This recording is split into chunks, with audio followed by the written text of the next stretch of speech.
अस्सलाम वालेकुम एवरीवन, मैं हूँ फ़हमीन और आप लोग देख रहे हैं द रियल डायरीज़। आज रिव्यू करने से पहले मैं आप लोगों का बहुत बहुत थैंक यू करना चाहूँगी।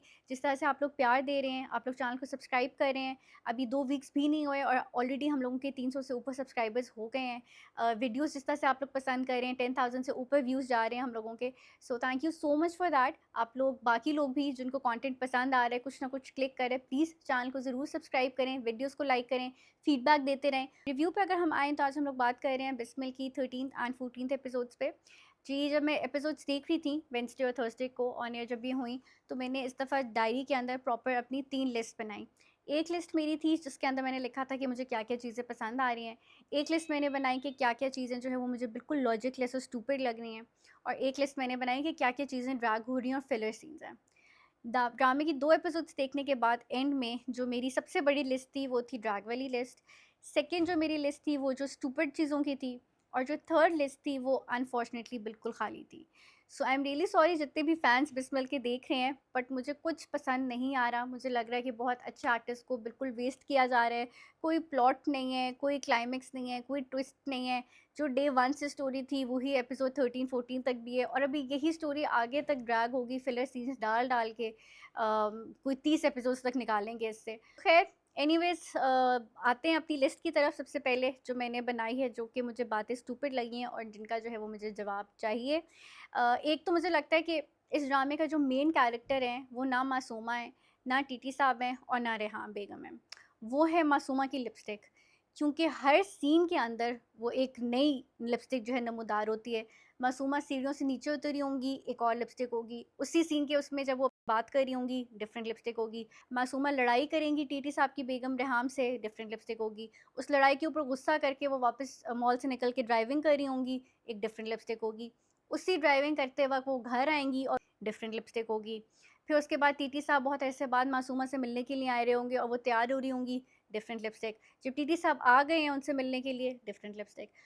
फिर एज़ इफ़ मासूमा की लिपस्टिक वाज़न्ट इनफ, रेहाम ने सोचा कि भई मैं तो सारी एपिसोड्स के अंदर मेरी तो कोई लाइमलाइट मुझे मिल नहीं रही, सारी मासूमा की लिपस्टिक ले जाती हैं। तो उन्होंने कहा कि भई मैं कैसे कॉम्पिटिशन दूँ मासूमा की लिपस्टिक को।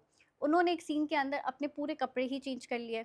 जो मॉल के अंदर सीन था उसके अंदर Reham was wearing a different dress. जब वो मॉल से लंच पर आती हैं तो उन्होंने बिल्कुल ही मुख्तलिफ कपड़ों में आती हैं। उन्होंने कहा कि भई लिपस्टिक जो छोटी चीज़ है मैं पूरे ऊपर से नीचे चेंज करूँगी ताकि सबको चीख-चीख के पता चले कि इस ड्रामे के अंदर क्या मसले हैं। सो ये प्रॉब्लम्स काफ़ी ज़्यादा हैं, प्लीज़ इनको ठीक कर लें। इस दफ़ा एक चीज़ को मैं ज़रूर अप्रिशिएट करना चाहूँगी डायरेक्टर की, या जो भी लाइटिंग को मैनेज करें, डीओपी वगैरह। जो लाइटिंग थी मासूमा की वो थोड़ी-सी कम थी, उनके नॉस्ट्रल्स मुझे फाइनली एपिसोड 13 के अंदर नज़र आए। सो कूडोज़ टू दैट। बाकी कुछ छोटी-छोटी स्टुपिडिटी की हुई थी, जैसे मेड्स उन्होंने एक लाइन में लगाई हुई थी, डिफरेंट एजेंसी से बकौल मासूमा की वो मेड्स आई हुई हैं। सब ने सेम यूनिफ़ॉर्म पहना हुआ है। मतलब अटेंशन टू डिटेल का मसला है। फिर उसके बाद जो ओवरऑल फर्नीचर मासूमा का घर का वो मुझे अभी भी ऑफ लग रहा है, उससे बेहतर तो वो जो ज़ुहैब दुमछल्ला उनके मासूमा के पीछे बन के फेरे हैं, उनका घर मुझे ज़्यादा बेहतर लग रहा था। ये एटलीस्ट सेम तो लग ही रहा था। इस तरह के तकिए और इस तरह का जो सीट्स लकड़ी वाली हैं वो तो आपको ज़ुहैब के घर में भी मिल जानी चाहिए थी।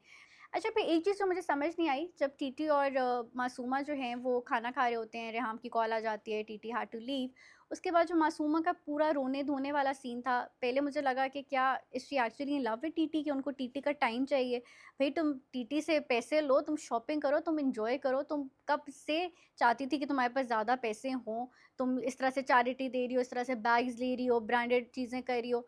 वो वाला पार्ट दिखाया ही नहीं है। मासूमा की शादी हुई है, या वो शीशे में बैठ के खुश हो रही होती है, या वो तकिए को फ़ील करके खुश हो रही होती है, या फिर वो सिर्फ़ रो रही होती है, चीख रही होती है।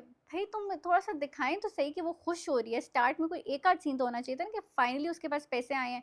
उनका जो आईफ़ोन है वो अपग्रेड हुआ है, पहले उनके पास कोई और होता था 1 कैमरे वाला, फिर उसके बाद उनके पास 3 कैमरे वाला आया। कुछ इस तरह का सीन नहीं दिखाया। सो आई थिंक कुछ ना कुछ ऐसा पार्ट दिखाना चाहिए था। वो जो रोने वाला सीन था वो मुझे नहीं समझ आ रहा था कि उनको नहीं पता था कि टीटी ये करेगा। और जितनी चालाक मासूमा हैं, उनको ना सिर्फ़ पता होना चाहिए था, उनके पास पूरी एक स्ट्रैटेजी प्लान होनी चाहिए थी कि भई अच्छा ठीक है, रेहाम के साथ मैंने इस तरह से अलग करना है टीटी उनको। वो तो बाद में उनको हिट हो रहा है कि अच्छा हाँ, ये तो मुझे रेहाम से अलग करना पड़ेगा। दूसरा, मासूमा जो है वो अपनी अम्मा को कह रही होती हैं कि भई मेरे गुस्से का नहीं पता आपको।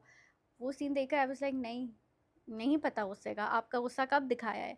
आपके आई थिंक लिपस्टिक के ऊपर इतना फ़ोकस रहा है डायरेक्टर का कि आपका कोई ऐसा पुराना सीन नहीं दिखाया जिसके अंदर पता हो कि भई आप कोई बहुत हाइपर हैं या कोई आप बहुत ज़्यादा गुस्सा कर रही होती हैं।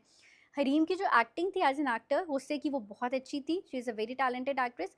हाउएवर अगर मैं कैरेक्टर की बात करूँ तो वो इस तरह का गुस्सा, और जिस तरह से वो कह रही हैं, दिखा रहे हैं कि जैसे इनका गुस्सा कोई बहुत पागलों वाला है, कब दिखाया आपने ड्रामे में? क्यों मैं कहूँ कि अच्छा इस कैरेक्टर का इतना ज़्यादा गुस्सा है? कुछ तो उनका पुराना कैरेक्टर डेवलपमेंट होनी चाहिए थी ना, जिससे इंसान कहता है कि अच्छा ये तो बिल्कुल पागल है।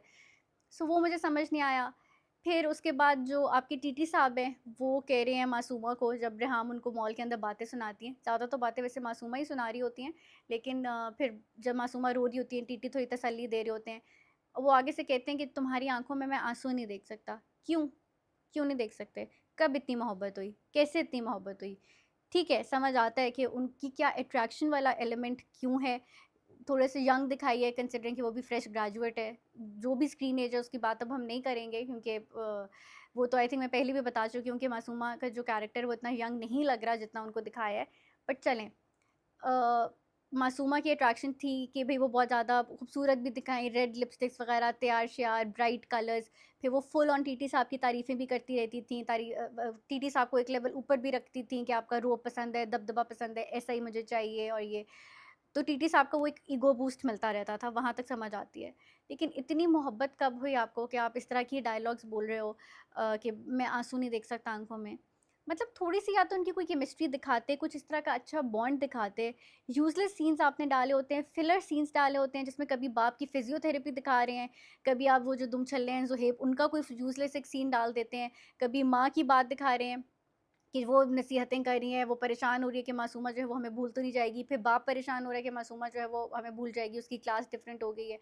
इस तरह की स्टूपिड चीज़ें आपने डाली हुई हैं, लेकिन जो एक्चुअली इनका बॉन्ड दिखाना चाहिए था, जहाँ पे समझ आती कि टीटी साहब को क्यों उनका आँखों में आँसू पसंद नहीं आ रहे, वो आपने दिखाया ही नहीं है। फिलर सीन्स का ये मसला है कि वो सिर्फ़ एक आध नहीं डाले हुए, बल्कि पूरी एपिसोड है ही फिलर सीन्स के ऊपर। अब अगर हम बात करें नाश्ते वाली चीज़, जो कि पिछली एपिसोड में डिस्कस हो रही थी और उसके ऊपर काफ़ी लंबा सीन हुआ था सिद्दीकी साहब और मासूमा की अम्मा का, कि नाश्ता होना चाहिए कि नहीं। वही बात नेक्स्ट एपिसोड में दोबारा मासूमा की अम्मा मासूमा से पूछ रही हैं। क्यों भई?